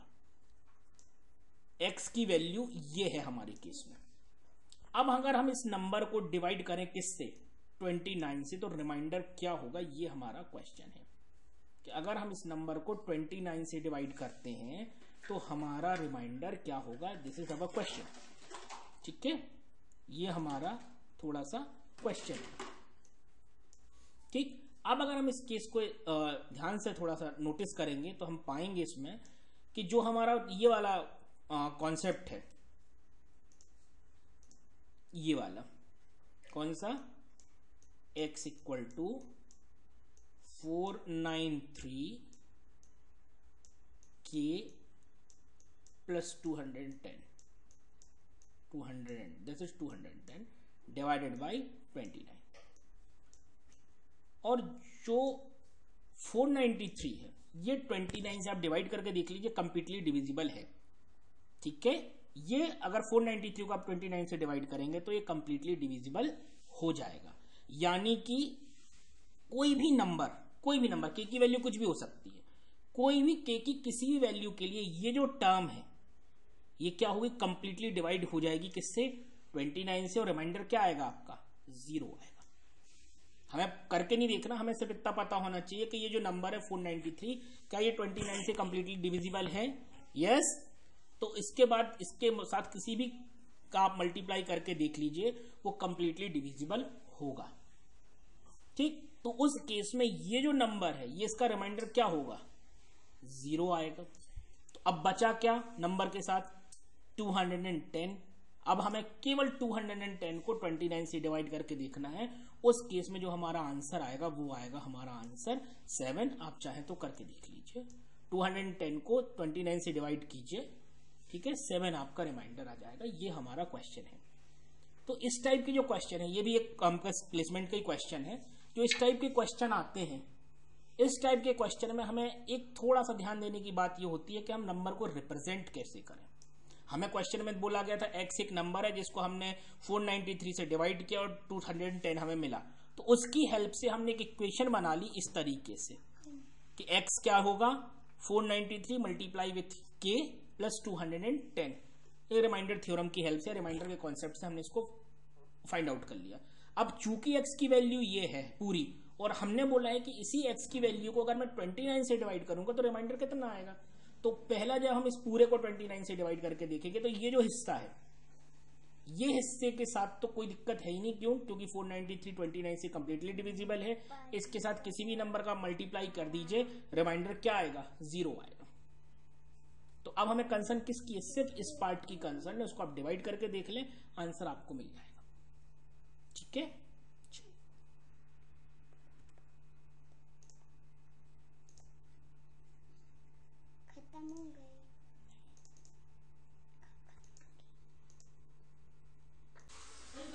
चलो स्टार्ट करें. So now let's take another question. This is my favourite one. There is an ice cream factory which distribute ice cream to a class. It supply ice cream to class of 50 students of 30 days, keeping in mind that all the students get equal number of ice creams. For the first 10 days, only 20 students were present. How many more students can be accommodated into earlier group such that the entire ice cream get consumed in 30 days? Assume each student takes same number of ice creams. ठीक, ये हमारा question है. पढ़ने में जरूर थोड़ा सा हमें लंबा लग रहा है, बस थोड़ा सा ट्रिकी है लेकिन ये क्वेश्चन, इसको ध्यान रखिए थोड़ा सा. हमारे पास एक आइसक्रीम फैक्ट्री है, ठीक है, जो आइसक्रीम बनाती है. वो क्लास के 50 बच्चों को, ठीक है, क्लास ऑफ 50 स्टूडेंट, एक क्लास है जिसकी 50 स्टूडेंट्स को वो 30 दिन तक आइसक्रीम देगी.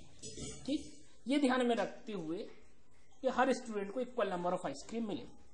अब हुआ क्या, फर्स्ट 10 डेज जो थे उसमें केवल 20 स्टूडेंट क्लास में आए. ठीक, अब हमें ये बताना है कि और कितने स्टूडेंट्स को हम क्लास में ऐड कर दें कि अगले जो बाकी बचे हुए 20 दिन हैं उसमें सारी आइसक्रीम हमारी जो है वो क्या हो जाए, फिनिश हो जाए. ठीक, अब हम इसको थोड़ा समझ के करने की कोशिश करते हैं. Let each student get 1 ice cream each. हम ये मानते हैं कि हर स्टूडेंट एक आइसक्रीम लेगा. ठीक, तो टोटल नंबर ऑफ आइसक्रीम्स कितनी चाहिए होंगी हमें. अगर हम ये मान लें कि एक दिन में एक बच्चा एक आइसक्रीम लेगा तो 30 दिन तक देनी है. ठीक, तो कितनी होंगी, 50 स्टूडेंट है, 30 डेज तक उसको एक एक बच्चे को एक आइसक्रीम मिलेगी, तो कितनी हो जाएगी, 50 multiply with 30, that is 1500 ice creams. तो यानी टोटल आइसक्रीम कितनी कंज्यूम करनी है, 1500 आइसक्रीम हमें कंज्यूम करनी है. ठीक, इतना समझ में आया. आगे चलते हैं. First 10 days 20 students were present. अब स्टार्टिंग 30 में से स्टार्टिंग 10 दिन केवल 20 स्टूडेंट आए, और केवल 20 स्टूडेंट जब आएंगे तो कितने आइसक्रीम कंज्यूम हो पाएंगी, कैसे कैलकुलेट करेंगे, कैसे कैलकुलेट करेंगे हम यहाँ पे 20 मल्टीप्लाई विथ 10. ठीक है, यानी एक दिन में कितनी 20 स्टूडेंट ही आए थे हमारे, तो टोटल कितनी आइसक्रीम कंज्यूम हुई हमारी, 200 आइसक्रीम्स हमारी क्या हुई, कंज्यूम हो गई. यहां मैंने गलती से चॉकलेट लिख दिया है, कोई इशू नहीं है, उसको आइसक्रीम से आप रिप्लेस कर दें. ठीक, अब बची कितनी आइसक्रीम है, देखिए 1500 टोटल थी, जिसमें से 200 आपकी शुरू के 10 दिन में खर्च हो गई हैं. बची कितनी हमारे पास, 1500 में से 200 माइनस कर दी तो 1300 आइसक्रीम हमारे पास बची हैं, जिनको हमें अगले 20 दिन में डिस्ट्रीब्यूट करना है. अब क्वेश्चन हमारा ये था कि अब हम कितने और बच्चे इंक्लूड कर दें, how many more student can be accommodated in the earlier group. यानी जो 20 स्टूडेंट थे इनके साथ हम कितने और स्टूडेंट डाल दें कि हमारी आइसक्रीम जो है वो क्या हो जाए, 30 दिन में फिनिश हो जाए. ठीक, तो अब हमें कितने चाहिए हैं, देयरफॉर इन ईच डे. अब हमारे पास बची कितनी है, 300 है. डिवाइड कर दे अगर हम 20 से, कितने बचे हुए दिन है, आइसक्रीम कितनी है, 300 हमारे पास बची हुई है. दिन कितने बचे हैं, 20 दिन बचे हुए हैं. तो हम एक दिन में कितने आइसक्रीम खर्च कर पाएंगे, 65 आइसक्रीम्स पर डे हम क्या करेंगे, कंज्यूम करेंगे. ठीक है, कितनी आइसक्रीम कंज्यूम करेंगे, 65 आइसक्रीम हम कंज्यूम करेंगे. तो अब सिंपल सी बात है कि कितने, 65 में से हम 20 माइनस कर दें तो कितने स्टूडेंट बचे, 20 तो आ ही रहे थे, ये तो 20 वो है ना जो आ रहे थे. अब हम इसमें कितने और जोड़ दें, बोले सर इस 65 में से आप 20 माइनस कर दीजिए, तो आंसर क्या मिलेगा हमें, 45. यानी this is our answer. 45 student अगर हम इस ग्रुप में और ऐड कर दें तो 45 और 20 कितने हो जाएंगे, 65 स्टूडेंट हो जाएंगे. यानी अगले 20 दिन तक पर डे 65 स्टूडेंट क्लास में बैठे अगर, तो हम क्या कर पाएंगे, इन आइसक्रीम्स को कंज्यूम कर पाएंगे. देखिए ये कोई नंबर सिस्टम का क्वेश्चन नहीं है, ये एक सिंपल मैथमेटिकल क्वेश्चन है. इसमें कहीं से भी कहीं तक कोई फॉर्मूला किसी तरीके का कुछ ही हमें नहीं लगाना है. एक सिंपल क्वेश्चन है जो बहुत ट्रिकी तरीके से हमसे पूछा गया है. हमसे पूछ, मैं इसको एक्सप्लेन कर रहा हूँ, बहुत अच्छे से समझने की कोशिश की है, क्योंकि ये 2 बार किसी एग्जाम, कॉम्पिटेटिव एग्जाम में आया हुआ क्वेश्चन है. लैंग्वेज थोड़ी सी वेरी कर सकती है, लेकिन मोर और लेस डेटा और लैंग्वेज को छोड़ दें तो कॉन्सेप्ट यही है. हमसे पूछा है कि आइसक्रीम देनी है, एक आइसक्रीम बांटी जा रही है क्लास में, तो 30 दिन तक बांटी जाएगी. ठीक है, शुरू के 10 दिन में इतनी खर्च हुई, तो अगले 30 दिन में हम कितने और बच्चे जोड़ दें कि पूरी खर्च हो जाए. तो हमें सिंपल मैथमेटिकल कैलकुलेशन करना है. कैसे करना है, हम ये मान लेते हैं कि भैया एक बच्चा, यही लिखा है, assume each student take same number of ice cream. तो हम मान के चल रहे हैं कि स्टूडेंट एक आइसक्रीम लेगा, तो 30 दिन के लिए कितनी आइसक्रीम चाहिए, 1500 आइसक्रीम चाहिए। शुरू के 10 दिन में केवल 20 स्टूडेंट क्लास में आए हैं, तो कितनी कंज्यूम हो पाएंगी, 200 ही कंज्यूम हो पाएंगी। ठीक है, अब जब 200 कंज्यूम हो गई तो बची कितनी, 1300 हमें बची है। और जब 1300 बची है तो अगले 20 दिन में हमें 1300 आइसक्रीम को क्या करना है, कंज्यूम करना है। तो कितनी एक दिन में खर्च होंगी, सिंपल मैथमेटिक्स है, 1300 को 20 से डिवाइड कर दीजिए, उतनी आइसक्रीम पर डे आपकी कंज्यूम होनी चाहिए। यानी हमें एक दिन में 65 आइसक्रीम कंज्यूम करनी है। बच्चे कितने आ रहे थे, 20 आ रहे थे, तो हमें और कितने बच्चे चाहिए इस 65 आइसक्रीम को कंज्यूम करने के लिए, 65 में से 20 अब माइनस कर दीजिए तो हमें हमारा आंसर मिल जाएगा। जैसे आंसर तो आपका इसी लाइन पे आ जाता है, ठीक है, लेकिन तब भी उसको एक स्टेप और मूव करें तो ये हमारा आंसर आएगा। इसको ध्यान रखिए, थोड़ा सा ट्रिकी है, लंबा क्वेश्चन है, क्वेश्चन देख के डरे नहीं, सिंपल मैथमेटिक्स है, सिंपल मैथमेटिक्स क्वेश्चन को हमें सिंपल मैथमेटिक्स से सॉल्व करने की कोशिश करनी है। Thank you. Now so let's take another question. This is जो हमारा पहला क्वेश्चन था अलार्म क्लॉक वाला, वैसी बहुत सिमिलर ऑलमोस्ट वैसा ही क्वेश्चन है। On Santosh Vihar road 3 consecutive lights change after 36 seconds, 42 seconds and 72 seconds respectively. If the lights are first switched on 11 AM sharp, at what time they will exchange simultaneously? ठीक है, ये हमारे पास question है। जब मैंने आपको सुबह ही बोला था, मैंने आपको पहले ही बोला हुआ है कि जब इस टाइप का क्वेश्चन आए, लाइट्स का, डोरबेल का, रिंग का, अलार्म क्लॉक का, तो सिंपली जो भी हमारे पास टर्म्स हैं, जो भी हमारे पास इंटरवल्स हैं, जो भी हमारे पास नंबर्स हैं, हम उनका सबसे पहले क्या करेंगे, हम उनका सबसे पहले एलसीएम निकाल लेंगे। ठीक है, तो हम क्या करेंगे, एलसीएम निकालेंगे किसका, 36 का, 42 का और 72 का। जो हमारे पास एलसीएम निकल के आएगा वो निकल के आएगा 504 सेकेंड। ये किस में निकल के आएगा, हमारे पास सेकेंड में निकल के आएगा। ठीक है, अब फिर हम सेकेंड में निकालने के बाद ये हमारा एक पॉसिबल आंसर हो सकता है, लेकिन हम अपने ऑप्शंस को चेक करेंगे। ठीक, अकेले 504 से क्या हम ऑप्शंस तक पहुंच पा रहे हैं, नहीं पहुंच पा रहे हैं, तो हम इसको किस में करेंगे, कन्वर्ट करेंगे मिनट और सेकंड के टर्म्स में। अगर मैं इसे मिनट और सेकंड के टर्म्स में कन्वर्ट करता हूं और डिवाइड बाई 60 करके देखता हूं, अगर इसमें से 60 के मैं मिनट्स निकालना चालू करूं तो कितने मिनट्स में निकाल पाऊंगा, 8 मिनट में निकाल पाऊंगा, और रिमेनिंग जो बचेगा वो हमारे पास बचेंगे सेकेंड्स। ठीक है, तो कितने हो गए, 504 को अगर सेकेंड्स में है, इसको मैं कन्वर्ट करूंगा मिनट और सेकंड के टर्म्स में, तो आफ्टर 8 मिनट्स एंड 24 सेकेंड ये साइमल्टेनियसली चेंज करेंगे। तो अगर 11 बजे चालू हुआ है, 11 बजे शार्प हमने फर्स्ट स्विच्ड हुआ है, तो क्या होगा, उसमें 8 मिनट 24 सेकेंड हम ऐड कर दें, तो 11 बज के 8 मिनट 24 सेकेंड पे आपकी जो लाइट्स हैं वो साइमल्टेनियसली चेंज होंगी। ठीक है, बहुत पुराने क्वेश्चन के जैसा ही है। अगले क्वेश्चन की बात करते हैं। Let P be the greatest number that will divide 1305, 4665, 6905, leaving the same remainder in each case. Then multiplication of the digits in P. देखिए, 2 टाइप के क्वेश्चन यहां पे बनते हैं, इवन 3 टाइप के क्वेश्चन बनते हैं। पहला कि P एक नंबर है जो इन 3 नंबर्स को डिवाइड करेगा, एक बड़े से बड़ा नंबर जो इन 3 नंबर को डिवाइड करता है, तो हर केस में रिमाइंडर जो क्या होता है, सेम होता है। ठीक है, तो उस P को निकालिए। P एक ऐसा नंबर है जो इन तीनों को डिवाइड करेगा, तो रिमाइंडर जो है वो सेम निकल के आता है। ठीक, इस टाइप के जो क्वेश्चन होते हैं ग्रेटेस्ट नंबर वाले, वहां पे जनरली हम निकालते हैं HCF को। वहां किसको निकालते हैं हम, HCF को। ठीक, तो अगर हमारे पास 3 नंबर है, 3 नंबर का HCF हम और आप बहुत अच्छे से जानते हैं, बहुत सारे तरीके होते हैं निकालने के। एक तरीका ये भी, अगर बड़ा नंबर है तो हम जनरली इस तरीके को यूज करते हैं, आपस में उनको माइनस करके देखते हैं, कुछ नंबर ऑब्टेन करते हैं। ठीक है, हमने जो आपका बड़ा नंबर है 4665 से इसको माइनस किया। ठीक है, इस नंबर से मैंने इसको माइनस किया। ठीक है, इनको आपस में मैंने माइनस किया तो हमें कुछ नंबर्स मिले। जो भी रिजल्टेंट नंबर हमें मिले, इन रिजल्टेंट नंबर का हम निकालेंगे HCF। क्या निकालेंगे, HCF। ठीक, HCF निकालने के बाद जो हमारा HCF आया है ये हमारा होगा P। यही हमें फाइंड आउट करना था। ठीक, तो कुछ क्वेश्चंस में तो हमसे सीधे पूछा जाता है P क्या है, और ऑप्शन में हमें वो दिया जाता है, हम वो लिख देते हैं, टिक लगा देते हैं। कुछ जगह पे कुछ इस तरीके का वेरिएशन होता है, sum of the digit of P, multiplication of the digits of P, इस टाइप के क्वेश्चंस जनरली आते हैं। जो थोड़ा सा डिटेल में अगर हम जाएं, किसी बहुत कॉम्पिटेटिव एग्जाम जैसे IBPS का एग्जाम है या स्पेशलिस्ट ऑफिसर का एग्जाम है, वहां पे सिंपल पी नहीं पूछते, वहां सिंपल नंबर नहीं पूछते, ग्रेटेस्ट नंबर जो इन सबको डिवाइड करे रिमाइंडर सेम आए, ऐसा नहीं पूछते।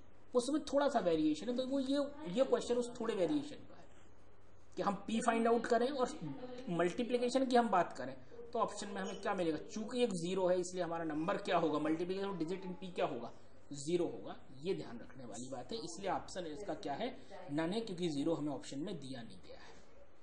और मोस्ट ऑफ द स्टूडेंट, अगर यहाँ आंसर राइटिंग का क्वेश्चन होता तो मोस्ट ऑफ द स्टूडेंट बहुत ज्यादा कंफ्यूज होते जीरो लिखने में, उनको विश्वास ही नहीं होता कि जीरो कैसे आएगा।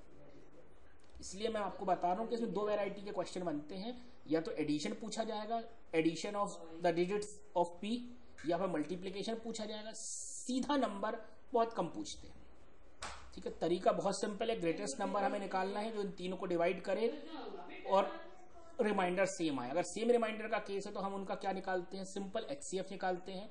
इन तीन नंबर का HCF निकालने का तरीका हम बहुत सिंपल है, इनको आपस में माइनस करके देख लें, जो रिजल्टेंट आता है हम उसका HCF निकाल लें और उससे HCF वो हमारा HCF जो है वो हमारा आंसर होगा। और उसमें अगर कोई मॉडिफिकेशन और किया गया है, मल्टीप्लीकेशन ऑफ डिजिट का, सम ऑफ डिजिट का, तो हम वो करके देख लेंगे, ठीक है। ये हमारा यहाँ पे आंसर हो जाएगा। So let's take another question. Simple question है, हमसे पूछा गया है कि कौन सा नंबर इनमें से प्राइम है, ठीक है। प्राइम नंबर हमसे पूछा गया है कि कुछ जो भी गिवन नंबर्स है उन नंबर्स में से प्राइम नंबर कौन सा है, ठीक। तो प्राइम नंबर फाइंड आउट करने का बहुत सारे तरीके हैं, हम और आपने पढ़े हैं। कुछ तरीके हैं, जैसे पहला स्टेप तो ये है कि हम देखें 0, 2, 4, 6 ऐसा कोई नंबर तो नहीं है। अगर कोई नंबर एंड हो रहा है 0 से, 2 से, 6 से, 4 से, तो वो जनरली प्राइम नहीं होता है, ठीक है। दूसरा स्टेप ये है कि हम क्या करें, उस नंबर को सम करें, उस नंबर के जो डिजिट है उनको सम करें, देखें क्या वो 3 से डिवाइड हो रहे हैं। अगर हो रहा है तो वो प्राइम नहीं है, ठीक। ये उन केस की बात कर रहा हूँ जो बहुत बड़े नंबर जिनको हम जनरली चेक नहीं कर पाते हैं, उन केसेस की बात कर रहा हूँ। बहुत छोटे नंबर है उनको हम चेक कर पाते हैं, जब हमें बहुत बड़े नंबर दिए जाते हैं तो चेक करना थोड़ा सा डिफिकल्ट होता है। तो पहला स्टेप, अगर कोई नंबर आपको गिवन है और आपको प्राइम नंबर चेक करना है तो पहला स्टेप तो ये चेक कर ले 2, 4, 6 तो नहीं है। दूसरा, सम ऑफ डिजिट्स देख लें क्या वो 3 से डिवाइड है, हो रहा है। अगर हो रहा है तो वो प्राइम नहीं है। इन दो स्टेप के बाद अगर ऐसा लगता है कि नहीं अभी भी हम वहां तक नहीं पहुंच पाए हैं, तो फिर एक तीसरा तरीका है जो कि जनरली हमें बताया जाता है कि जो भी नंबर है हम क्या करें, उसका स्क्वायर रूट निकाल लें। तो ये जो नंबर हमें सामने दिए हुए हैं, इन नंबर्स में से सबसे बड़ा कौन सा है, 247। तो हमने 247 का स्क्वायर रूट निकाल लिया। सबसे पहला स्टेप तो ये है, स्क्वायर रूट निकाला। 15.71 हमारा स्क्वायर रूट होता है, ठीक है। या इसके और नियरेस्ट जो भी आप निकाल सकते हैं उसको निकाल लीजिए। कई लोग डायरेक्ट इसी का स्क्वायर रूट निकालने का फेवर करते हैं, कई लोग इसके आसपास का स्क्वायर रूट निकालने का फेवर करते हैं कि जो इसके आसपास का नंबर, जिससे हमें एक टेंटेटिव आइडिया लग जाए। अब जो 15.71 हमारा आया है, तो अब वो सारे नंबर्स, वो सारे प्राइम नंबर्स जो इस 15.71 से क्या है, छोटे हैं या इससे पहले आते हैं, उनको हम लिख लेंगे। ये हमने लिख लिए सारे प्राइम नंबर, ठीक। अब हम इन सारे प्राइम नंबर्स को एक एक करके इन नंबर्स को डिवाइड करने की कोशिश करते हैं, ठीक। जो नंबर फाइनली इस लेस देन 15.71 के प्राइम नंबर से डिवाइड नहीं होता है वो हमारा प्राइम नंबर हो जाएगा। अगर आप देखें तो 119 आपका 7 से डिविजिबल हो जाता है, 187 आपका 11 से डिविजिबल हो जाता है और 247 आपका 13 से डिविजिबल हो जाता है। तो इस पर्टिकुलर क्वेश्चन में जो सारे नंबर्स आपको गिवन हैं उनमें से एक भी नंबर आपका प्राइम नहीं है ड्यू टू दिस कॉन्सेप्ट, ठीक। तो इसको समराइज कर देते हैं हम, इसलिए हमारा आंसर यहाँ पे क्या आया है, नन है। अगर कोई नंबर, बड़ा नंबर हमें दिया है जिसका हमसे पूछा है प्राइम है कि नहीं, तो पहला स्टेप लास्ट में 240, 0, 2, 4, 6, 8 चेक कर लें। दूसरा स्टेप क्या है, उसके नंबर्स को जोड़ लें, क्या वो 3 से डिवाइड हो रहे हैं। इन दो स्टेप्स के फेल होने के बाद हम क्या करते हैं, उस जो भी हमारे पास गिवन नंबर है, जो बड़ा नंबर जनरली हमें ऑप्शंस में दिख रहा है, हम उसका स्क्वायर रूट निकाल लेंगे। उस स्क्वायर रूट से लेस देन जितने भी प्राइम नंबर्स होंगे सबसे हम उस नंबर को डिवाइड करने की कोशिश करेंगे। अगर वो सारे लेस देन नंबर से डिवाइड नहीं होता है तो प्राइम है, अगर वो किसी एक से भी डिवाइड हो जाता है तो प्राइम नहीं है। ठीक है, ये है आपके प्राइम नंबर का कॉन्सेप्ट।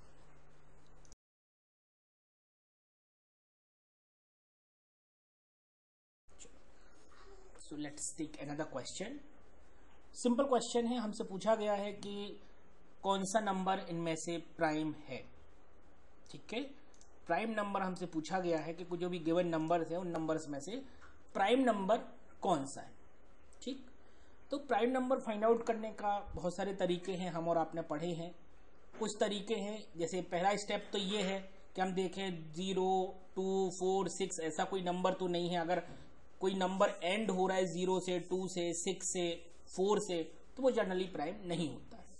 ठीक है, दूसरा स्टेप ये है कि हम क्या करें, उस नंबर को सम करें, उस नंबर के जो डिजिट है उनको सम करें, देखें क्या वो 3 से डिवाइड हो रहे हैं। अगर हो रहा है तो वो प्राइम नहीं है।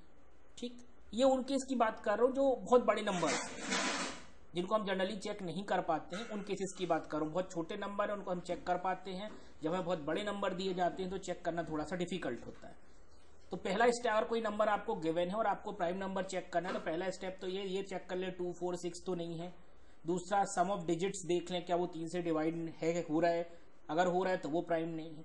इन दो स्टेप के बाद अगर ऐसा लगता है कि नहीं अभी भी हम वहां तक नहीं पहुंच पाए हैं, तो फिर एक तीसरा तरीका है जो कि जनरली हमें बताया जाता है कि जो भी नंबर है हम क्या करें, उसका स्क्वायर रूट निकाल लें। तो ये जो नंबर हमें सामने दिए हुए हैं, इन नंबर्स में से सबसे बड़ा कौन सा है, 247। तो हमने 247 का स्क्वायर रूट निकाल लिया। सबसे पहला स्टेप तो ये है, स्क्वायर रूट निकाला। 15.71 हमारा स्क्वायर रूट होता है। ठीक है, या इसके और नियरेस्ट जो भी आप निकाल सकते हैं उसको निकाल लीजिए। कई लोग डायरेक्ट इसी का स्क्वायर रूट निकालने का फेवर करते हैं, कई लोग इसके आसपास का स्क्वायर रूट निकालने का फेवर करते हैं कि जो इसके आसपास का नंबर, जिससे हमें एक टेंटेटिव आइडिया लग जाए। अब जो 15.71 हमारा आया है, तो अब वो सारे नंबर्स, वो सारे प्राइम नंबर्स जो इस 15.71 से क्या है, छोटे हैं या इससे पहले आते हैं, उनको हम लिख लेंगे। ये हमने लिख लिए सारे प्राइम नंबर। ठीक, अब हम इन सारे प्राइम नंबर्स को एक एक करके इन नंबर्स को डिवाइड करने की कोशिश करते हैं। ठीक, जो नंबर फाइनली इस लेस देन 15.71 के प्राइम नंबर से डिवाइड नहीं होता है वो हमारा प्राइम नंबर हो जाएगा। अगर आप देखें तो 119 आपका 7 से डिविजिबल हो जाता है, 187 आपका 11 से डिविजिबल हो जाता है और 247 आपका 13 से डिविजिबल हो जाता है। तो इस पर्टिकुलर क्वेश्चन में जो सारे नंबर्स आपको गिवन हैं उनमें से एक भी नंबर आपका प्राइम नहीं है ड्यू टू दिस कॉन्सेप्ट। ठीक, तो इसको समराइज कर देते हैं हम, इसलिए हमारा आंसर यहाँ पे क्या आया है, नन है। अगर कोई नंबर, बड़ा नंबर हमें दिया है जिसका हमसे पूछा है प्राइम है कि नहीं, तो पहला स्टेप लास्ट में 240, 0, 2, 4, 6, 8 चेक कर लें। दूसरा स्टेप क्या है, उसके नंबर्स को जोड़ लें, क्या वो 3 से डिवाइड हो रहे हैं। इन दो स्टेप्स के फेल होने के बाद हम क्या करते हैं, उस जो भी हमारे पास गिवन नंबर है, जो बड़ा नंबर जनरली हमें ऑप्शंस में दिख रहा है, हम उसका स्क्वायर रूट निकाल लेंगे। उस स्क्वायर रूट से लेस देन जितने भी प्राइम नंबर्स होंगे सबसे हम उस नंबर को डिवाइड करने की कोशिश करेंगे। अगर वो सारे लेस देन नंबर से डिवाइड नहीं होता है तो वो प्राइम है, अगर वो किसी एक से भी डिवाइड हो जाता है तो वो प्राइम नहीं है। ठीक है, ये है आपके प्राइम नंबर का कॉन्सेप्ट। तो now let's take another example. थोड़ा सा ट्रिकी क्वेश्चन है। बेसिकली ये नंबर सिस्टम के वो क्वेश्चंस होते हैं जहाँ पे हम जनरली यूज करते हैं सिंपल इक्वेशंस को। हमारे पास कुछ गिवन कंडीशंस होती है और कंडीशंस के बेसिस पे हम कुछ इक्वेशन बनाते हैं और उनको सॉल्व करके हमें आंसर निकाल लेते हैं। इसमें किसी तरह का बहुत हार्ड एंड फास्ट कोई रूल नहीं है, कोई फॉर्मूला यहाँ पे सेट नहीं होता है। सिंपल मैथमेटिक्स की हमें यहाँ यूज करनी पड़ती है। इस क्वेश्चन को अगर हम देखें, Shridhar said to a cow, if I take 1 sack of your back, my load will be double of yours, and if you take 1 of my back, our load will be the same. How many sacks in all were they carrying? ठीक है, हम ऐसे समझ लें, हमारे पास कुछ बोरियां हैं। ठीक है, कुछ बोरियों को हम जनरली लेके जा रहे हैं। उन बोरियों को 2 पर्सन है, एक श्रीधर है, एक काऊ है, दोनों की पीठ पे हमने थोड़ा थोड़ा सा रखा हुआ है और वो आपस में कम्युनिकेट कर रहे हैं। ठीक है, तो हम ये बोल के चलते, मान के चलते let the load of Shridhar is x, Shridhar का लोड जो है वो एक्स और काऊ का लोड जो है वो वाई है। ठीक, ये हमारे पास, इसके बाद हमारे पास जो कंडीशंस है उनके हिसाब से दो इक्वेशन फॉर्म करते हैं। पहली इक्वेशन जो हमारी बन रही है वो कुछ इस तरीके से बन रही है, if I take 1 sec of your back my load will be the double of yours. यानी जो भी आप काऊ का लोड होगा उस लोड का डबल हो जाएगा श्रीधर का लोड अगर वो 1 sec जो है उसकी बैक से ले लेगा। अब ध्यान से सुनिए मेरी बात को, यहां पे हम यूज कर रहे हैं इक्वल का साइन, ध्यान से सुनना, इक्वल का साइन हम यहां पे यूज कर रहे हैं। मतलब ऐसा सिंपल आप ऐसे समझे कि यहां से x था, ठीक है, और यहां y था, तो y से हमने एक ले लिया और x पे डाल दिया तो x + 1 हो जाएगा। ऐसा सिंपल नहीं है। ठीक, हम यूज कर रहे हैं इक्वल, तो इक्वल कब होगा, जब इस तरीके की कंडीशन हमारी फॉर्म होगी। ये ध्यान रखने वाली बात है, बहुत ध्यान से समझना इस चीज को कि जो आपका काऊ का लोड है उसमें मैंने एक को प्लस किया है और जो श्रीधर का लोड है उसमें एक माइनस किया है और उसको फिर क्या कर दिया है, डबल कर दिया, बिकॉज ऑफ दिस डबल। इस तरीके से हमारी एक इक्वेशन फॉर्म होगी, उसको हम सॉल्व करेंगे तो हमें जो फाइनल इक्वेशन मिलेगी वो मिलेगी 2xy minus 2x minus y equal to 3। इस इक्वेशन को सॉल्व करने के, इस जो इक्वेशन हमें दी हुई है इसको हमने सिंपली सॉल्व किया मैथमेटिक्स से और हमें ये इक्वेशन मिली। दूसरी कंडीशन के हिसाब से फिर हमने एक इक्वेशन फॉर्म की, ठीक है, दोनों का जो हमें सेम करना था उस कंडीशन को हमने समझा, our load will the same, और उस केस में हमने एक और इक्वेशन फॉर्म की। इस इक्वेशन को मैंने सॉल्व किया तो हमें एक और इक्वेशन मिली। ठीक है, ये दो हमारी फाइनल इक्वेशंस हैं। हम इनको अगर सिंपली सॉल्व करेंगे तो हमें क्या मिलेगा, x की वैल्यू 5 और y की वैल्यू मिलेगी 7। यानी टोटल दोनों का क्या हो जाएगा, लोड के x की वैल्यू मिल गई, यानी किसका लोड मिल गया, श्रीधर का लोड मिल गया, y की वैल्यू मिल गई, मतलब किसका लोड मिल गया, हमें y का लोड। ठीक है, तो दोनों का लोड टोटल कितना हो गया, 12। ये हमारे में से किसी ऑप्शन में नहीं था, इसलिए हमारा ऑप्शन क्या होगा, none. This is our option. Okay, so इसको थोड़ा सा समझना पड़ेगा, इसको इतनी इजी तरीके से अपन हैंडल ना करें तो ज्यादा बेटर रहेगा। क्वेश्चन को हम थोड़ा समझेंगे, पहले जो क्वेश्चन की कंडीशन है उस कंडीशन के हिसाब से हम अपनी इक्वेशंस को फॉर्म करेंगे। इक्वेशंस को फॉर्म करने के बाद एक बार जब हमारी इक्वेशन हो जाएंगी तो फिर उसको सॉल्व करने में हमें ज्यादा टाइम नहीं लगेगा और हमारा आंसर हमें मिल जाएगा। लेकिन इक्वेशन बहुत ध्यान से फॉर्म कीजिए, क्योंकि जनरली गलती कहाँ होती है, क्वेश्चन पढ़ा if I take 1 sec of your back, मतलब y है तो y से हमने एक ले लिया तो x में +1 कर दिया और y में एक माइनस कर दिया, है ना। ये कहानी हमने की है, ये करेंगे हम यहां पे इस statement, if I take 1 sec of your back my load will be double. Double वाली कंडीशन में चूंकि हम क्या कर रहे हैं, यहां से एक बैक उठा के लेके जा रहे हैं, यहां से हम यहां पे काऊ से श्रीधर की हम यहां बात कर रहे हैं, इसलिए बहुत ध्यान से इस इक्वेशन को फॉर्म कीजिए, क्योंकि हम यूज कर रहे हैं इक्वल का साइन। यहां से अगर यहां ट्रांसफर कर दोगे, यहां माइनस हो जाएगा, यहां प्लस हो जाएगा, तो फिर चीजें इक्वल नहीं रहेंगी, इसको डबल भी करना। इसलिए मैंने बोला कि बहुत ध्यान से इक्वेशंस को बहुत ध्यान से अपन चेंज करें, समझें, तब हम उसको डील करें। ठीक है, चलो now let's take another last question, find a unit digit in. देखिए ये जो क्वेश्चन है ये हमारा बेसिकली यूनिट डिजिट के कॉन्सेप्ट पे आधार पे किया जाने वाला क्वेश्चन है। यूनिट डिजिट का कॉन्सेप्ट जो है वो थोड़ा सा ट्रिकी होता है। बेसिकली कैंपस में एक आध या दो क्वेश्चन कभी कभी पूछे जाते हैं, कॉम्पिटेटिव एग्जाम में इसका एक सेपरेट सेक्शन होता है और काफी नंबर ऑफ क्वेश्चन यहाँ से कवर किए जाते हैं। यहाँ पे हमें दो चीजें ध्यान रखनी पड़ती हैं। सबसे पहले हमें ये देखना पड़ता है कि साइक्लिसिटी 1 से 10 तक की, 1 से 10 तक के जितने नंबर हैं उनकी साइक्लिसिटी क्या होती है और उनकी पावर साइकिल क्या होती है, ये हमें याद रखना पड़ता है। ठीक है, आपने अगर कहीं किसी बुक में पढ़ा है तो वेल एंड गुड, उससे आपको थोड़ा से कॉन्सेप्ट आपके क्लियर हो जाएंगे। जैसे फॉर एग्जांपल अगर मैं बात करता हूं, साइक्लिसिटी का मतलब होता है कि एक पर्टिकुलर टाइम के बाद जो आपके डिजिट्स होते हैं वो क्या होने लगते हैं, रिपीट होने लगते हैं। वो क्या होने लगते हैं, रिपीट होने लगते हैं। साइक्लिसिटी में यहाँ डिस्कस नहीं करूंगा, क्योंकि वो अपने आप में थोड़ा सा कॉन्सेप्ट डीप है, उसको समझना पड़ेगा, समझाना पड़ेगा, तो एक वीडियो बना पाना उसके लिए थोड़ा सा डिफिकल्ट है। तो अपन सीधे बात करते हैं कि इस क्वेश्चन को हम जनरली सॉल्व कैसे करते हैं। देखिए, यूनिट डिजिट का कॉन्सेप्ट बिल्कुल सिंपल है। ये जो पहले नंबर से, इनको थोड़ी देर के लिए हम इग्नोर कर देते हैं। हम बात करते हैं केवल 2 की पावर 43 की, हम बात करते हैं 3 की पावर 44 की, 4 की पावर 97 की एंड सो ऑन। ठीक, अब यहां बात करते हैं सपोज 2 की पावर 43, तो यहां बात आती है 2 की साइक्लिसिटी की। 2 की जो साइक्लिसिटी होती है वो होती है 4। 2 की साइक्लिसिटी जो होती है वो होती है 4।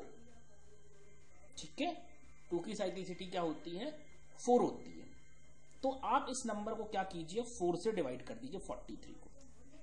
आप 43 को जब 4 से डिवाइड करेंगे, ठीक है, 43 को आप डिवाइड कर दीजिए 4 से, 1 टाइम जाएगा,